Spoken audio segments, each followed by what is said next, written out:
وإمام الطيبة والحرم وترجمان بلسان القدم ومنبع العلم والحلم والحكمة والحكم أبي القاسم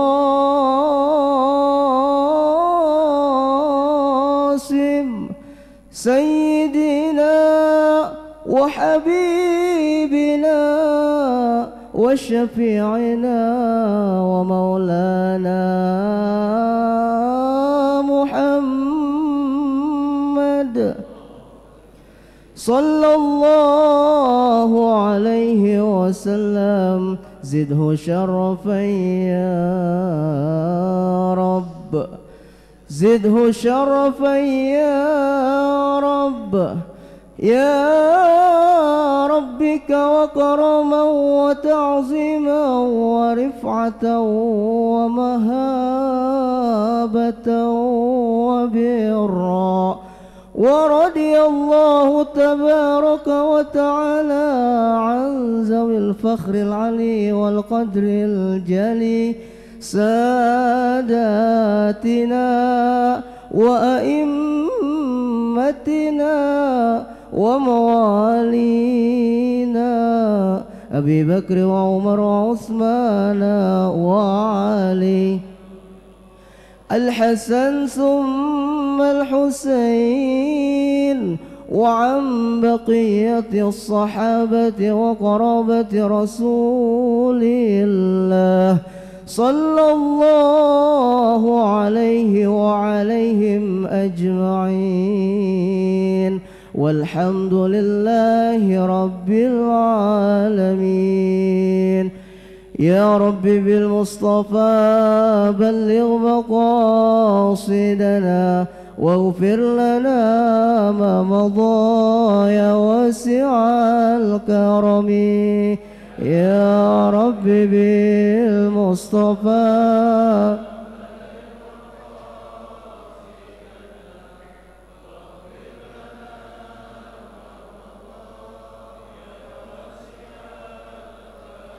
محمد سيد الكونين وثقلين والفريقين من عرب ومن عجم. يا رب بالمصطفى بلغ مقاصدنا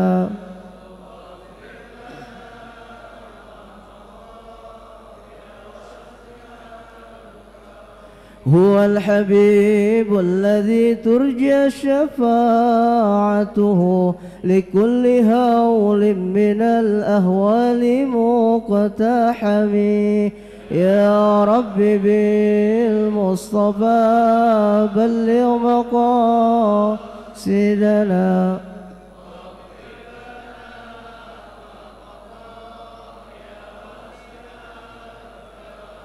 اللهم صل وسلم وبارك عليه وعلى آله.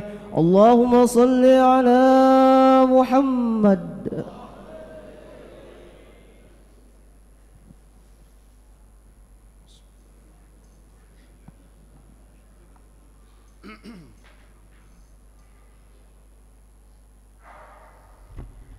بسم الله الرحمن الرحيم. السلام عليكم ورحمة الله وبركاته.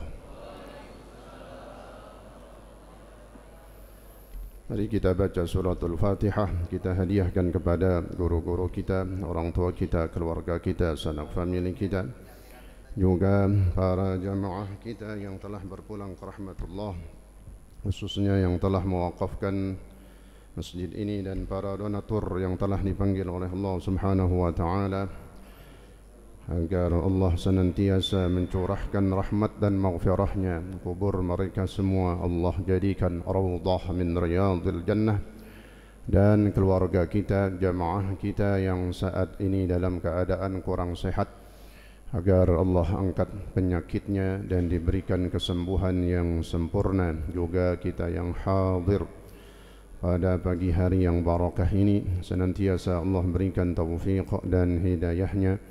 Allah jaga kesehatan kita Allah berikan keberkahan di dalam hidup kita. Ala hadhihi an-niyyah wa khususan li muallif hadzal kitab wa ala ma nawassalaf as-salih wa ila hadratin nabiyil mustafa rasulillah Muhammadin sallallahu alaihi wasallam. Al-Fatihah. أعوذ بالله من الشيطان الرجيم. بسم الله الرحمن الرحيم. الحمد لله رب العالمين الرحمن الرحيم مالك يوم الدين إياك نعبد وإياك نستعين اهدنا الصراط المستقيم صراط الذين أنعمت عليهم غير المغضوب عليهم ولا الضالين آمين. بسم الله الرحمن الرحيم. الحمد لله رب العالمين وبه نستعين على أمور الدنيا والدين والصلاة والسلام على أشرف الأنبياء والمرسلين سيدنا محمد وعلى آله وصحبه أجمعين.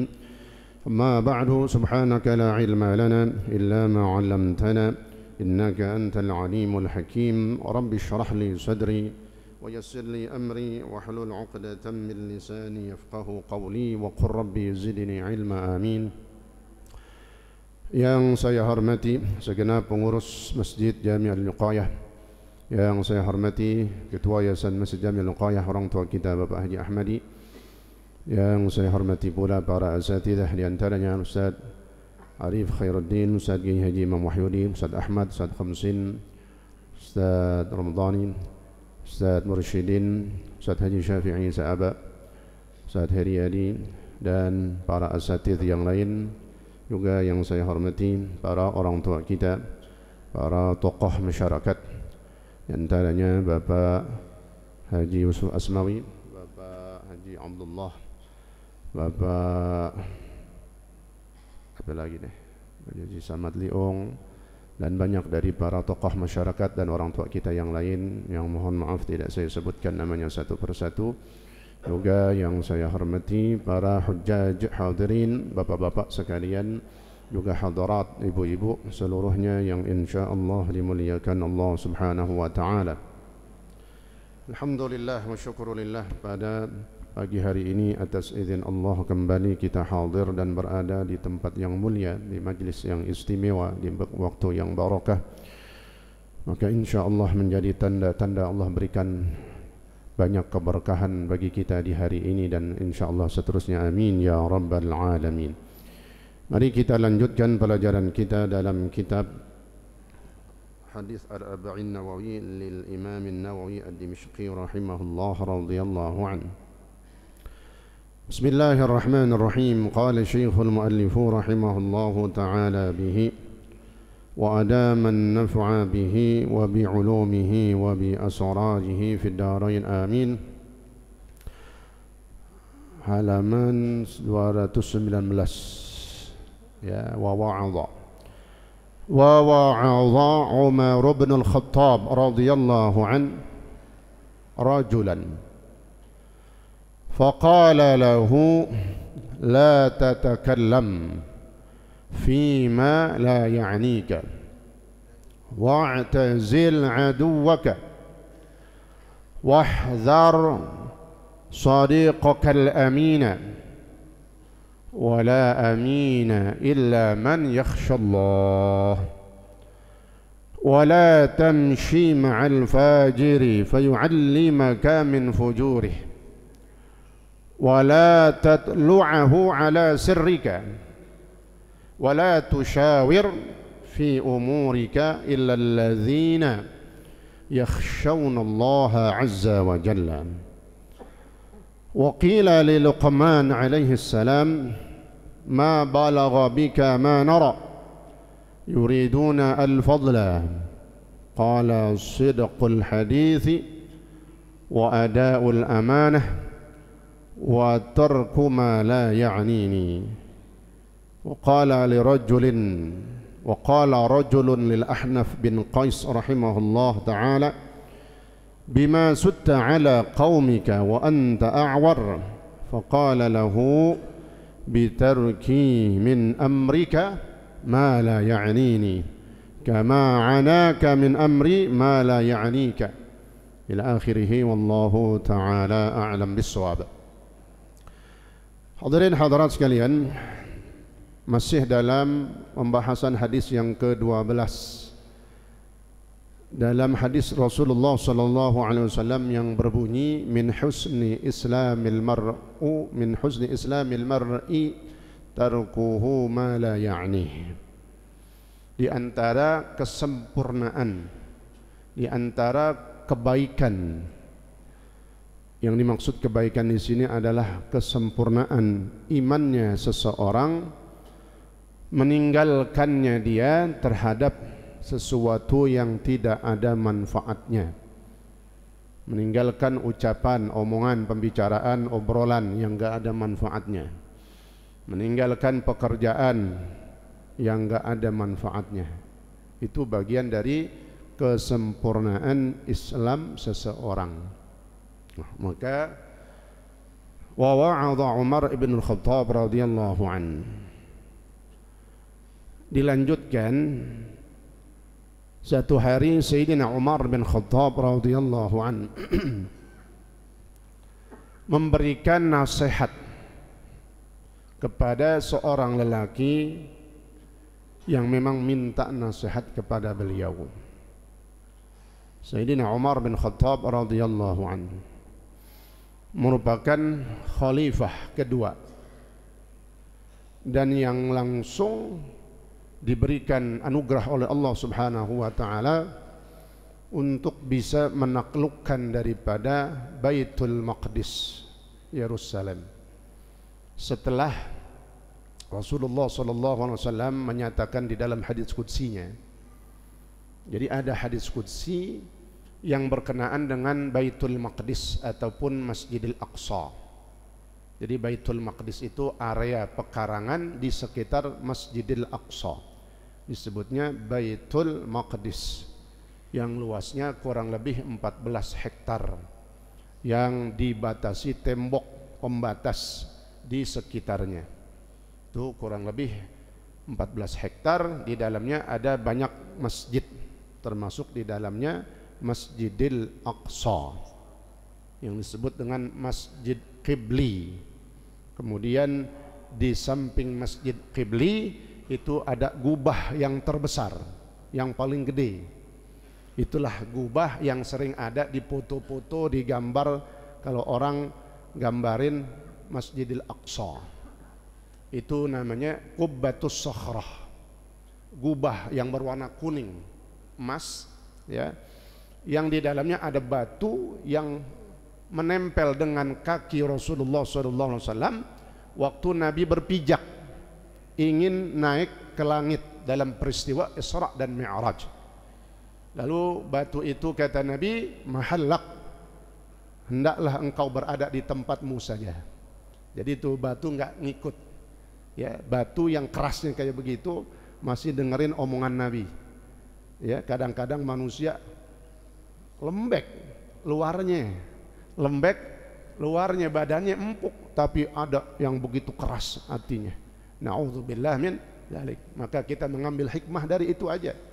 Kalau batu sakhrah yang besar yang ada di dalam Qubbatus Sakhrah itu nurut, patuh, taat kepada Nabi, apalagi kita sebagai ciptaan Allah yang punya akal. Insyaallah Allah senantiasa memberikan kepada kita semua taufik dan hidayah. Allah bersihkan hati kita sedikit demi sedikit dari penyakit-penyakit hati. Insyaallah, amin ya rabbal alamin. Dalam hadis qudsi Nabi pernah berkata, yaqulu azza wa jalla, tentang Baitul Maqdis. Kata Allah dalam hadis qudsinya, ya ardu Syam, wahai bumi Syam. Karena Palestina termasuk bagian dari Syam. Syam itu Palestina, Syria, Jordania. Begitu juga itu ya, ada Jordania di sampingnya, ada negara juga itu, ya. Itu kawasan Syam.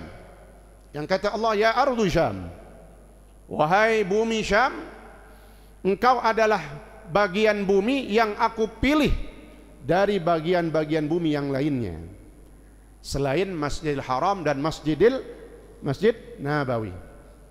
Kata Allah, engkau adalah bagian bumi yang aku pilih dari bagian-bagian bumi yang lainnya, dan aku akan menggiring kepadamu orang-orang pilihanku untuk datang kepadamu.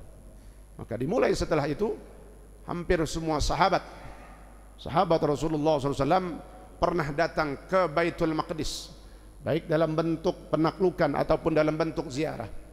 Termasuk yang langsung di zaman Sayyidina Umar bin Khattab radhiyallahu an, beliau yang bisa kembali menaklukkan Yerusalem atau Palestina, khususnya Baitul Maqdis, di tangan pemerintahan beliau dengan dalam keadaan aman.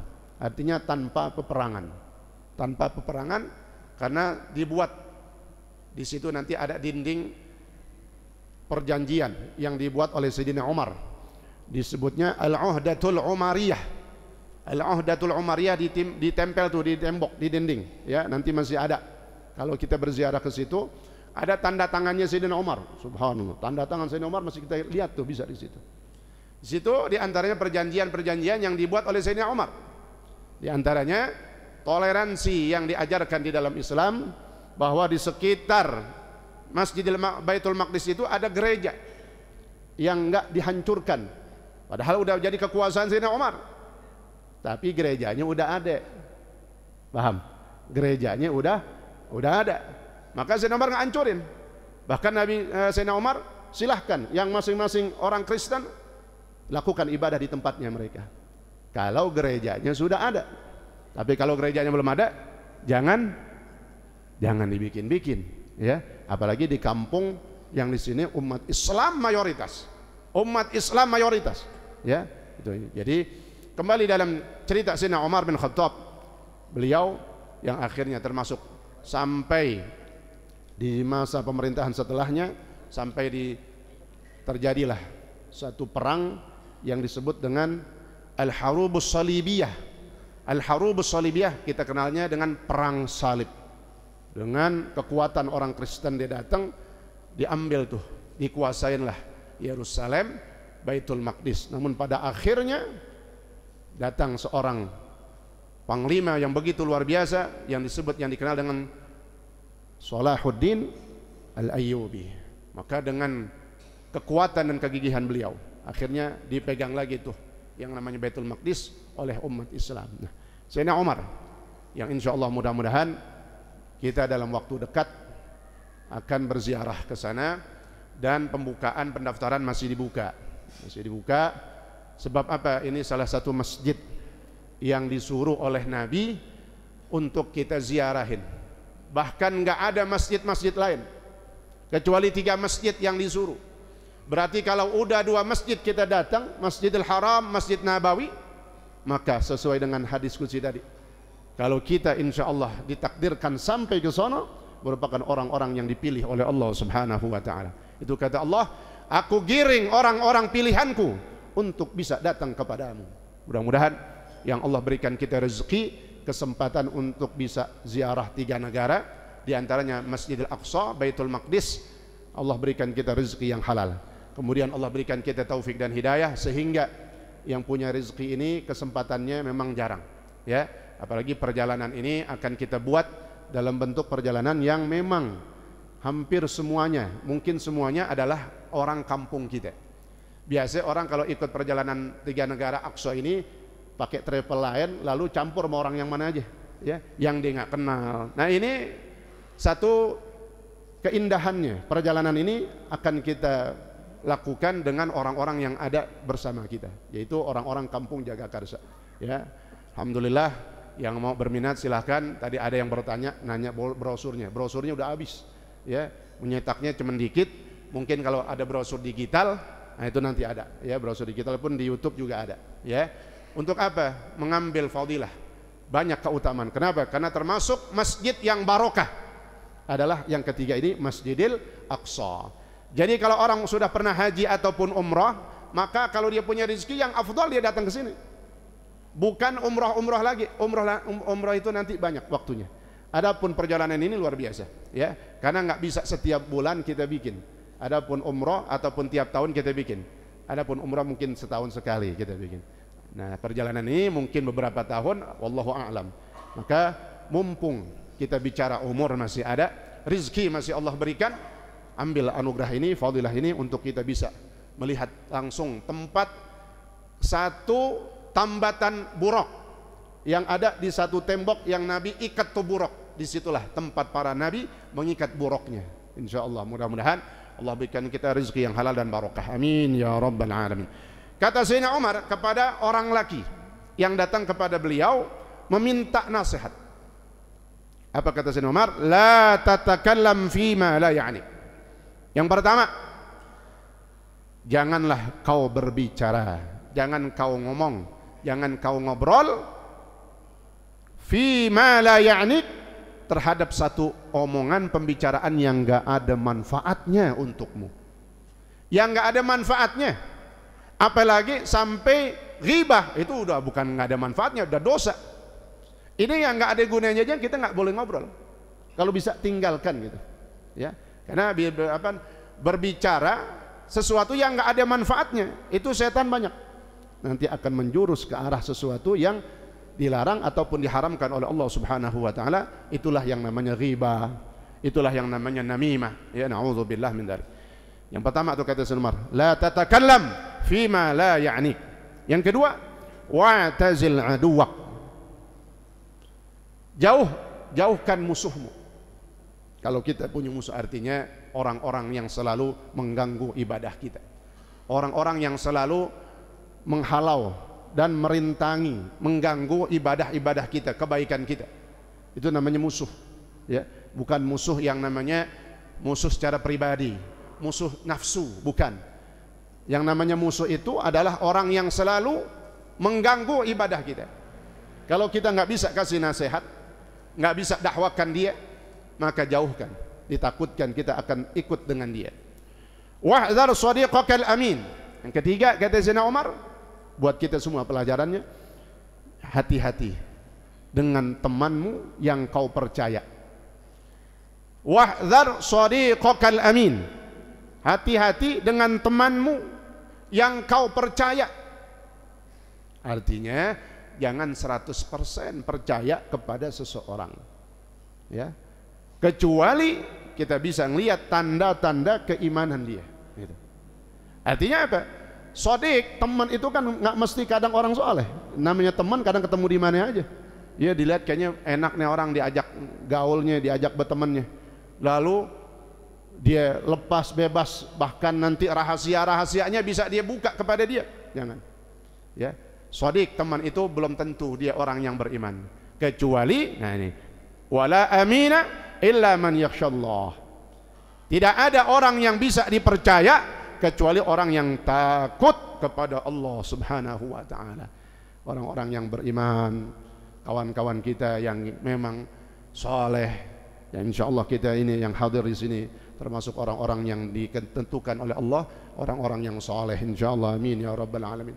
Sehingga dengan kesalehannya itu dia takut kepada Allah Subhanahu wa taala, takut akan murkanya, takut akan azabnya, takut akan balaknya, musibah. Nah ini ya.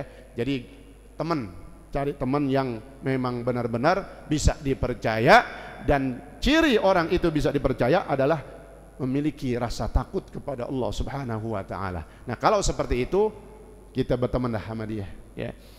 Wala tamshi ma'al fajir. Yang berikutnya kata Sayyidina Umar, janganlah kau berjalan bersama orang-orang lacur. Apa lacur? Fajir. Orang-orang yang banyak dosanya, tukang maksiat. Jangan, ini artinya jangan berjalan berarti jangan bergaul, jangan berteman. Jangan bergaul, jangan berteman dengan orang-orang yang suka bermaksiat. Kenapa? Fayu'allimak min fujuri. Ya bisa aja namanya berteman sama orang tukang maksiat. Dia ditemenin sama dia. Fayu'allimaka min fujuri. Satu saat dia akan kasih tahu keenakan maksiatnya. Apa yang katanya? Enak dah mancing, bila pulang mancing dapat duit katanya. Yang tadinya orang lempeng nih, ya ditemenin Lama-lama setan masuk, itu maksudnya. Makanya kata Sayyidina Umar, tinggalkan, jangan berkawan, berteman sama orang yang suka maksiat. Fayu'allimak min fujuri, dia akan ajarin engkau tentang kemaksiatannya. Ya buktinya dia masih temenin. Nih gue kelecehin, gue ajarin, gue kasih tahu, dia mungkin dia mau nih. Buktinya dia masih temenin, gue tukang mabok misalnya, tukang maksiat, tukang mancing, tukang nyawer. Enak dah nyawer katanya. Oh enak dah, oh enak pokoknya kata dia gitu. Nah, nih. Makanya jangan temenin mereka. Satu saat, satu kesempatan dimasukin cerita-cerita keenakan, kelezatan, keindahan maksiatnya, dan kau akan tertipu, kena. Na'udzubillah min dzalik. Ini ya, jadi kalau nggak kuat iman kita, apalagi iman kebanyakan kita orang awam, ya, maka jangan bergaul dengan mereka, ditakutkan kita kena maksiat apa yang mereka lakukan. Wala tatlu'ahu ala sirrika, kawan, berteman, ya, jangan kau suka atau jangan kau tampakkan, kau kasih lihat rahasiamu, kau kasih tahu rahasia. Berkawan, berteman, nih hati-hati dalam masalah rahasia kita, jangan gampang ngomong sama orang, hatta meskipun kepada orang yang kita percaya, kecuali memang udah kita pakai, mungkin dia percaya banget dah. Tapi manusia yang kita kadang kayaknya percaya, di belakang nyebar tuh habis, ya Allah. Makanya kata pepatah Arab, ya, rahasia ketika udah dipunya oleh orang lain itu bukan rahasia lagi, dia akan tersebar. Itu konsepnya katanya, rumusnya begitu. Rahasia kalau udah diomongin kepada orang lain, sya katanya, akan menyebar pasti itu. Ya, maka pilih-pilih gitu, pilih-pilih, jaga-jaga dalam berbicara urusan rahasia, nggak boleh sembarangan. Ya, wala tatlu'uhu ala sirrika, wala tusyawir fi umurika. Nah ini masalah musyawarah, kumpul-kumpul yang disebutnya musyawarah, rapat dalam bentuk musyawarah. Kata Sayyidina Umar, janganlah kau bermusyawarah, jangan kau bermusyawarah dalam urusan-urusanmu kecuali bersama orang-orang yang takut kepada Allah Subhanahu wa ta'ala. Sehingga maksudnya kata Sayyidina Umar, jangan kau bermusyawarah dalam satu urusan kecuali di situ ada orang alimnya, kecuali di situ ada orang soleh. Kalau ada orang soleh, apalagi ulama, ada guru yang ikut musyawarah di situ, guru yang baik dan benar. Lihatin, guru yang baik dan benar, bukan guru yang provokator. Dia akan meluruskan, ini nggak baik, ini nggak bagus, jangan dikerjain. Ya, kan bicara guru banyak macam-macam yang modelnya. Ya, yang lurus, yang takut kepada Allah. Nah, ketika ada orang yang takut kepada Allah dari orang soleh, ini musyawarah nggak akan nyimpang. Kalau musyawarah misalnya mau zalimin orang, rapatnya mau berbuat jahat, ada orang soleh, nggak boleh, jangan dikerjain. Itu manfaatnya kata Sayyidina Umar, itu gunanya untuk mengontrol kesepakatan hasil-hasil musyawarah, supaya hasil musyawarah yang diridhoi oleh Allah Subhanahu wa ta'ala dan kesepakatan yang membawa kebaikan. Ini waqila li Luqman. Jadi itu nasihat Sayyidina Umar kepada orang yang meminta nasihat kepada beliau. Di antaranya tadi yang pertama, la tatakallam bima fima la ya'ni. Ya, dalam urusan bicara jangan berbicara, ngobrol kecuali sesuatu yang bermanfaat kepadamu. Kalau yang enggak ada manfaatnya, la tatakallam, jangan kau bicarakan. Ya. Wa qila li Luqman alaihi salam. Berikutnya, seorang ulama besar atau orang alim yang bijaksana yang paling pasti kita kenal, yang disebut dengan Luqmanul Hakim. Luqmanul Hakim. Dalam satu riwayat, beliau pernah ditawarkan dalam satu pilihan, apakah kau akan menjadi nabi atau menjadi orang ahli, orang alim yang bijaksana. Maka Luqman, Syekh Luqman disebut, ada yang nyebutnya Syekh Luqman karena dia bukan nabi, lebih memilih sebagai orang biasa, bukan nabi, dan tapi orang yang suka memberikan fatwa-fatwa, kalimat-kalimat bijaksana. Itu yang disebut dengan Luqmanul Hakim, yang sering kita dengar percakapan beliau dengan anaknya. Ya bunayya, wahai anakku, yang pelajarannya adalah untuk kita semua. Nah, Luqmanul Hakim ini dikubur di Mesir, dan insya Allah salah satu kubur yang akan kita ziarahin waktu di Mesir nanti, ya, Luqmanul Hakim. Tuh, insya Allah kita akan ziarah kepada beliau. Beliau pernah ditanya, ma balagha bika ma nara yuriduna al-fadlah, qala sidqul hadith wa ada'ul amanah wa tarku ma la ya'nini. Pernah setelah wafatnya Luqmanul Hakim radhiyallahu an, ada orang soleh bermimpi. Mimpi ini orang soleh ketemu Luqmanul Hakim. Nah, dalam mimpinya orang ini bertanya kepada Luqmanul Hakim, ma balagha bika ma narah, apa yang menyebabkanmu mendapatkan tempat derajat yang tinggi seperti yang aku lihat ini. Jadi dalam mimpinya itu dilihat tuh Syekh Luqmanul Hakim dalam satu tempat yang begitu luar biasa, derajatnya tinggi di sisi Allah Subhanahu wa taala. Ditanya, apa yang menyebabkanmu mendapatkan derajat tinggi, mulia di sisi Allah, diridhoi oleh Allah Subhanahu wa taala? Kata Luqmanul Hakim apa? Sidqul hadithi wa ada'ul amanah wa tarku ma la ya'nini. Yang pertama kata beliau, sidqul hadith, omongan yang benar, ucapan yang benar. Itu diantara ciri orang beriman, bukan ciri orang munafik. Kalau ciri orang munafik, idza haddatsa kadzaba, kalau dia berbicara dia bohong. Tapi Luqmanul Hakim pesan buat kita, kalau kita mau dimuliakan dan mendapatkan derajat, tempat yang indah dan mulia, yang istimewa di sisi Allah, yang pertama kata beliau sidqul hadis. Kalau berbicara itu benar, ngobrol, ngomong, ngasih satu berita yang benar, sidqul hadis, ucapan yang selalu benar, nggak ada kebohongan. Wa ada'ul amanah, yang kedua kata beliau, ketika kau diberikan amanat, ada, lakukan, jalankan amanat itu dengan sebaik-baiknya. Setiap kita punya amanat. Amanat sebagai seorang suami, ada yang dititipin istri dan anak-anaknya. Istri punya amanat untuk taat kepada suami, dan juga dia merawat dan mendidik daripada anak-anaknya. Semua tingkatan, semua setiap orang punya amanat, punya kepemimpinan. Itu yang Nabi katakan, kullukum ra' wa kullu ra'in mas'ulun an ra'iyatihi. Setiap kalian adalah ra', apa? Pemimpin. Kita ini semua pemimpin. Pemimpin diri kita sendiri, pemimpin anggota tubuh kita, kita yang ngendaliin. Nanti dimintakan pertanggung. Wa kullu ra'in mas'ul an ra'iyatihi. Setiap pemimpin yang dia pimpin itu banyak, ada yang dipimpin, dan dia akan dimintakan pertanggungjawaban di hadapan Allah Subhanahu wa taala.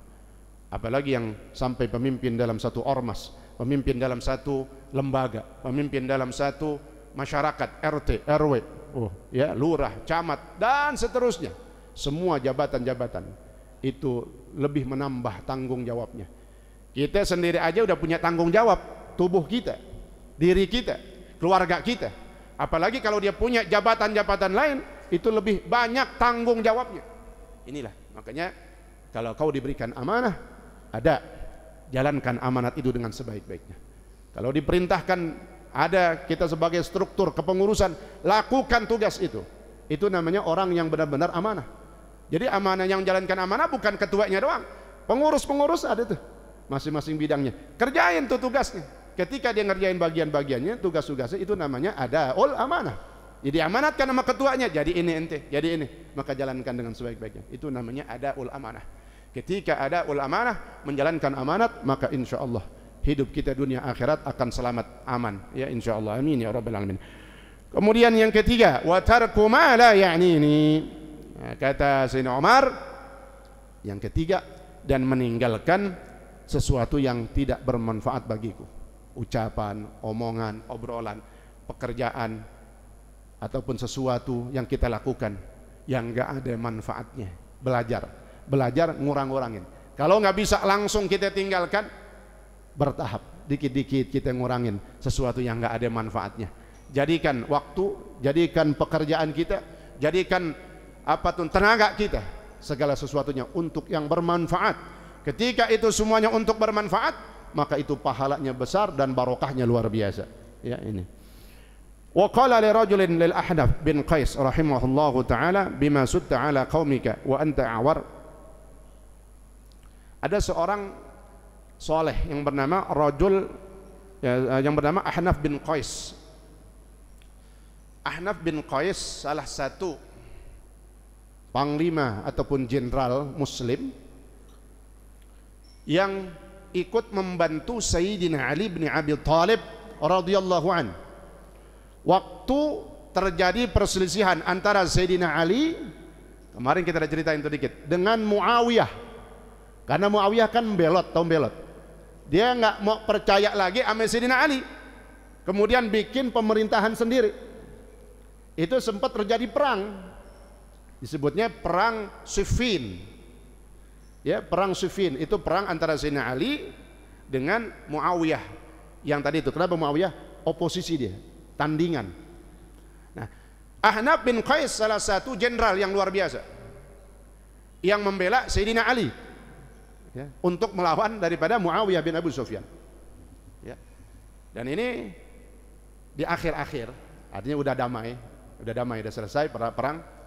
Pernah Ahnaf bin Qais datang kepada Muawiyah. Muawiyah masih jadi sebagai khalifah bagi dirinya, bagi kelompoknya. Datang tuh Ahnaf bin Qais. Padahal Ahnaf bin Qais adalah orang yang membela Sayyidina Ali, tapi udah damai. Datang kepada Muawiyah. Muawiyah lagi duduk di kerajaannya, di bangku singgasananya. Ya. Didengar Ahnaf bin Qais tegas. Datang, tapi bukan maksudnya mau perang katanya. Ya Muawiyah, aku tahu katanya, aku adalah musuhmu waktu perang Siffin. Seandainya kau maju sekarang selangkah, aku maju dengan 10 langkah. Oh, pedangku masih ada di sini katanya. Tapi aku datang kemari bukan untuk perang. Aku mau menyambung silaturahim yang dulu terputus. Subhanallah. Ya perang dulunya, tapi pada akhirnya Allah berikan hidayah menyambung silaturahim. Ya, ini Ahnaf bin Qais. Nah, beliau diceritakan punya postur atau fisik yang memang ketentuan Allah. Seperti itu beberapa fisik yang ada aib ataupun cacatnya. Di antaranya beliau tidak melihat. Ya. Bima sutta ala qaumika wa anta awar. Dengan apa kau bisa memimpin? Kau bisa memimpin satu pasukan padahal kau buta dan ditakutin tuh Pak. Nah, kalau orang kita kan yang nggak ada imannya, nah pemimpin kita buta katanya, udah kita bohongin aja, kita ngumpet. Dengan apa kau bisa membungkam pasukanmu? Arti membungkam, kau bisa pimpin tuh pasukan. Kau orang yang buta tapi ditakutin. Apa katanya? Wibawanya apa katanya? Wa qala lahu bitarki min amrika ma la ya'nini kama anaka min amri ma la ya'ni. Dengan aku selalu menjaga mulutku dari sesuatu yang enggak ada manfaatnya, enggak pernah aku bicarakan. Di situ wibawanya orang. Dari sini ada hikmah. Ketika kita enggak banyak bicara, apalagi bicaranya yang enggak benar, kita lebih memilih diam. Di situ akan ada kewibawaan. Di situ akan ada orang memandang kita. Contohnya aja. Ini diantara keistimewaan orang yang memiliki sifat mulia, yang selalu menahan mulutnya dari sesuatu yang enggak ada manfaatnya. Justru sebaliknya, kalau kita lihat orang ngobrol mulu, ngomong mulu katanya, ini orang banyak banget omongnya katanya. Ya, ngomong lo sama tembok begitu, saking banyaknya mau ngomong lo sama tembok, nah gitu. Karena nggak bagus. Tapi ketika kita menjaga diri kita, mulut kita dari sesuatu yang nggak ada gunanya, nah itu yang luar biasa. Bahkan seorang pemimpin, ya panglima jenderal ini bisa memimpin suatu pasukan karena kewibawaannya yang selalu menjaga dirinya dari sesuatu yang nggak ada manfaatnya, nggak dikerjain. Ya, hanya untuk dakwah, hanya untuk ya melakukan, meluruskan barisan, saf-saf, memberikan ketegasan, itu yang menjadi wibawa atau haibah bagi Ahnaf bin Qais. Masih banyak kisah ataupun faedah yang bisa kita ambil dalam hadis ini. Mudah-mudahan Allah Subhanahu wa taala memberikan kita pelajaran dan hikmah dengan ilmu-ilmu faedah-faedah yang kita dengar hari ini. semuanya insya Allah akan menjadi perbaikan dalam hati kita, menjadi perbaikan dalam ibadah kita, dan semangat untuk terus melakukan aktivitas dan kebaikan, amal soleh. Pada akhirnya kita bisa terus menjaga lisan kita, menjaga diri kita dari sesuatu yang nggak ada manfaatnya. Belajar. Ketika kita sudah mulai belajar, maka insya Allah akan Allah berikan terus bimbingan hidayah. Amin ya rabbal alamin. Al-Fatihah. A'udzu billahi minasyaitonir rajim. Bismillahirrahmanirrahim. Alhamdulillahi rabbil alamin, arrahmanir rahim, maliki yaumiddin. Iyyaka na'budu wa iyyaka nasta'in. Ihdinas siratal mustaqim. Siratal ladzina an'amta 'alaihim ghairil maghdubi 'alaihim waladdallin. Amin. بسم الله الرحمن الرحيم. الحمد لله رب العالمين. اللهم صل وسلم وبارك على سيدنا محمد وعلى آل سيدنا محمد. اللهم ربنا انفعنا بما علمتنا وعلمنا ما ينفعنا وزدنا علما، والحمد لله على كل حال برحمتك يا أرحم الراحمين. اللهم أغننا بالعلم وزينا بالحلم وكرمنا بالتقوى وجملنا بالعافية برحمتك يا أرحم الراحمين. وصلى الله على سيدنا محمد وعلى آله وصحبه وسلم، والحمد لله رب العالمين. والسلام عليكم ورحمة الله وبركاته.